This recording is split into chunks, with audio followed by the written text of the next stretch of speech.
असम की जनता के स्वास्थ्य के लिए बहुत महत्वपूर्ण इस कार्यक्रम में उपस्थित असम के लोकप्रिय मुख्यमंत्री डॉक्टर हेमंत बिस्वा शर्मा जी, असम लोकसभा के और विधानसभा के स्पीकर और मेरे मित्र श्री विश्वजीत देमारी जी, असम गण परिषद के वरिष्ठ नेता और असम के स्वास्थ्य मंत्री श्रीमान केशव महंत जी, और जिनके कारण ऐतिहासिक बोडो शांति समझौता संभव हो पाया, ऐसे बोडोलैंड प्रादेशिक परिषद के सीएम श्री प्रमोद बोरो जी, मुख्य सचिव असम,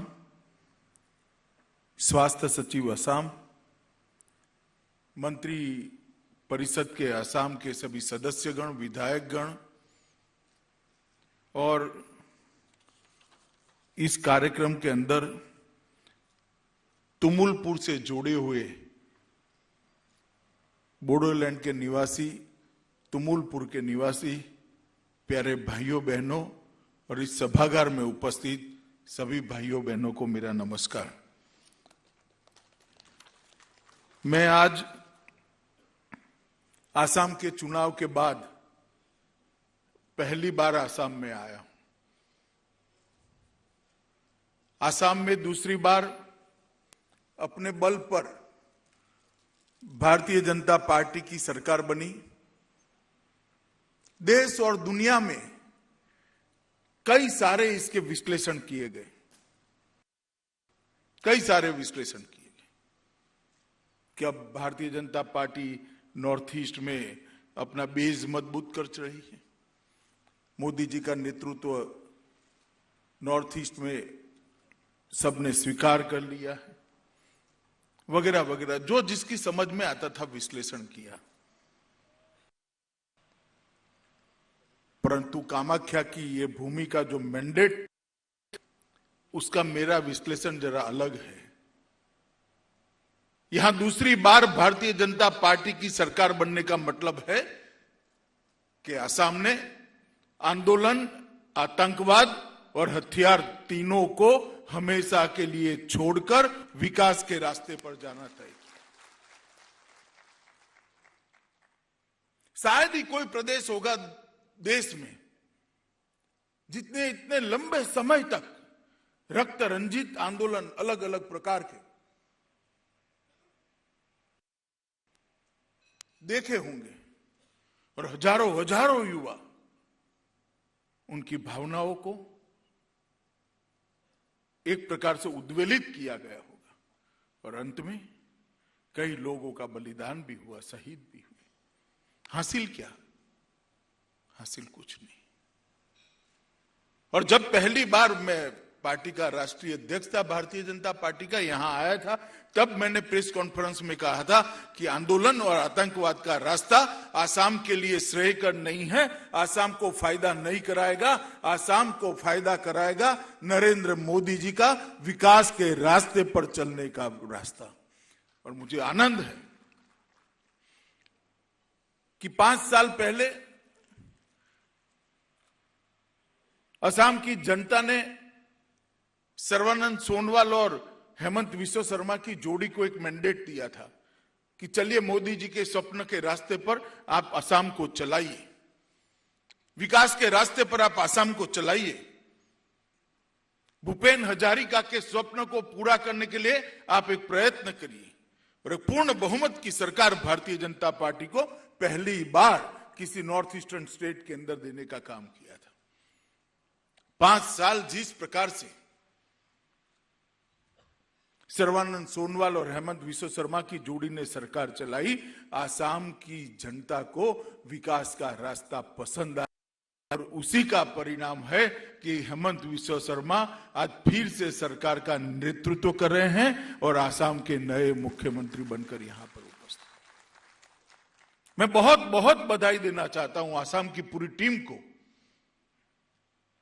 जो डॉक्टर हेमंत विश्व शर्मा के नेतृत्व में ये दूसरी टर्म की पारी की शुरुआत करी। आसाम की भाषा, आसाम की संस्कृति, आसाम का, यहां के स्थानीय लोगों का महत्व, इसको कोई कम करना नहीं चाहता। हम तो उसको बढ़ाना चाहते हैं, उसको सुरक्षित करना चाहते हैं। भारतीय जनता पार्टी मानती है कि पूरे नॉर्थ ईस्ट में जो अलग अलग प्रकार की संस्कृतियां, बोलियां, भाषाएं, गीत, संगीत, अलग अलग खानपान जो है, वो केवल नॉर्थ ईस्ट का नहीं, केवल आसाम का नहीं, ये भारत का गहना है। इसको संभाल कर चलना होगा।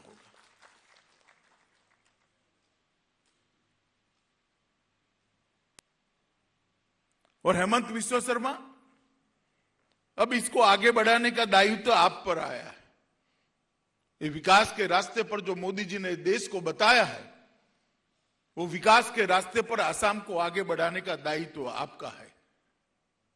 और मुझे भरोसा है कि जिस प्रकार से 5 साल आपने काम किया है वित्त मंत्री और स्वास्थ्य मंत्री के नाते, और जो लंबा सुदीर्घ अनुभव है आपका आसाम की टीम को साथ में लेकर, इस आसाम की जनता को आप उनके मैंडेट के लिए गर्व हो, इस प्रकार की अनुभूति कराने में आप सफल रहेंगे।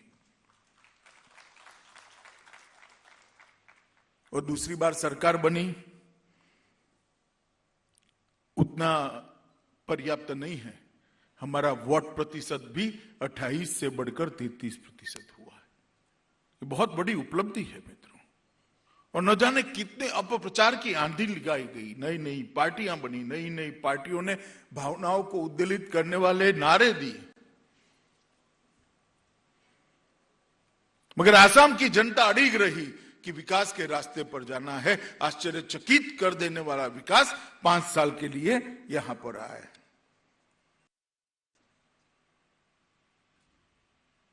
और मैं आज कहना चाहता हूं कि भारतीय जनता पार्टी में ही यह संभव है कि कोई व्यक्ति सफल मुख्यमंत्री रहते हुए मुख्यमंत्री न बने, दूसरा बने। और बड़े हृदय से सर्बानंद जी ने हेमंत विश्व शर्मा की पीठ थपथपाई, और वो आज भारत की कैबिनेट के अंदर कैबिनेट मंत्री भी हैं। तो असम को तो 2 और से फायदा हुआ है भाई।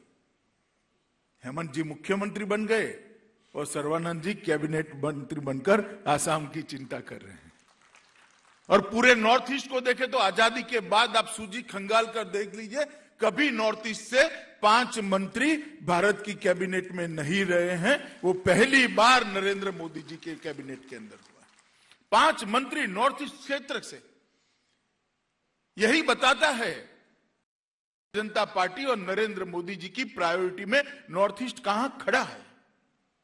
हम चाहते हैं कि नॉर्थ ईस्ट के जनता की भागीदारी देश के विकास में बढ़े, और देश के विकास में नॉर्थ ईस्ट की भागीदारी बढ़े। ये दोनों जब समाप्त होगा तभी नॉर्थ ईस्ट भारत को भी विकास का पूरक बन जाएगा। आजादी के पहले जीडीपी जो था वो आज हमारा आना चाहिए। मित्रों, आज मैं इतना कहना चाहता हूं कि पूरे नॉर्थ ईस्ट के अंदर एक विकास की यात्रा मोदी जी ने चालू की है। मोदी जी अपने आप में अकेले एक ऐसे प्रधानमंत्री है जो केवल 6.5 साल के अंदर 35 बार नॉर्थ ईस्ट का दौरा करे हैं, 35 बार। और 6.5 साल में एक भी पखवाड़ा ऐसा नहीं गया कि 15 दिन में कोई न कोई मंत्री नॉर्थ ईस्ट के अंदर ना आया हो। और इसी के कारण छोटे छोटे राज्यों में भी सभी सुविधाएं आज पूरी हो रही, सभी सुविधाओं को आगे बढ़ाना का काम हुआ है। मित्रों, आज यहां आने से पहले मैं कैंसर इंस्टीट्यूट के अंदर एक छोटा सा कार्यक्रम का रेडिएशन थेरेपी ब्लॉक का उद्घाटन किया है। मशीन वहीं पड़े थे, वहां विशेषज्ञ डॉक्टर थे, वो मुझे समझा रहे थे कि देश में 5 ही मशीन है इस प्रकार के, आज 6ठा मशीन वहां पर आज आसाम की जनता को उपलब्ध होने जा रहा है। आप कल्पना करिए, इतने बड़े देश में 5 ही मशीन है, इसमें से 6ठा मशीन आज आसाम की जनता को मिल रहा है। और लंबे समय के शासन में कांग्रेस ने नॉर्थ ईस्ट को वादों के अलावा कुछ नहीं किया, मगर कभी वादे समाप्त नहीं। उन्हीं के समय के अंदर ये नॉर्थ ईस्ट कैंसर कैपिटल बनकर रहा, मगर कैंसर के खिलाफ लड़ने के लिए कुछ नहीं। मुझे याद है, मैं पार्टी का अध्यक्ष 2018 में यहां आया था। टाटा ट्रस्ट के चेयरमैन श्री रतन टाटा, सर्वानंद सोनोवाल और हेमंत विश्व शर्मा के साथ एक बहुत बड़े कैंसर के अस्पताल का भूमि पूजन मेरे हाथों से यहां कराया गया था। वो अस्पताल तो बन रहा है, मैं देख कर आया अभी रास्ते में। हेमंत जी ने कहा कि दिसंबर आते आते मोदी जी के हाथ से इसका उद्घाटन कराएंगे। तो न केवल आसाम परंतु पूरे नॉर्थ ईस्ट को, पूर्वोत्तर को कैंसर के खिलाफ लड़ने की एक बहुत बड़ी सुविधा अपने मुहाने पर आसाम के अंदर पूरी हो जाएगी। उनको दिल्ली जाने की जरूरत नहीं पड़ेगी। और इसके साथ साथ कई सारे लेवल 2 के अस्पताल और लेवल 3 के अस्पताल बनने वाले हैं। और इसके अलावे नॉर्थ ईस्ट के हर राज्य के अंदर एक लेवल 3 का अस्पताल जो ऑपरेशन के बाद की ट्रीटमेंट है अपने राज्य के अंदर भी राज्य के अंदर ही कर पाएंगे। उनको आसाम में, गुवाहाटी में आने की भी जरूरत नहीं। मैं मानता हूं कि जिस प्रकार का असम सरकार का और हेमंत जी का पास्ट रिकॉर्ड है, इस समय पर पूरा होगा और असम के अंदर एक बहुत बड़ा कैंसर के खिलाफ लड़ने का एक सेंटर भी बनेगा। यहाँ रिसर्च भी होगा और रिसर्च के बाद यहाँ किए हुए पेपर हमारे असम के बच्चों के दुनिया भर में पढ़े भी जाएंगे। मित्रों, आज तुमुलपुर मेडिकल कॉलेज के शिलान्यास अभी हमने यहाँ किया। तुमुलपुर में भी बहुत सारे लोग बैठकर इस कार्यक्रम को देख रहे हैं, मगर मैं आसाम की जनता को और तुमुलपुर की जनता को, बोडोलैंड की जनता को बताना चाहता हूं, एक सीधे सादा मेडिकल कॉलेज नहीं है।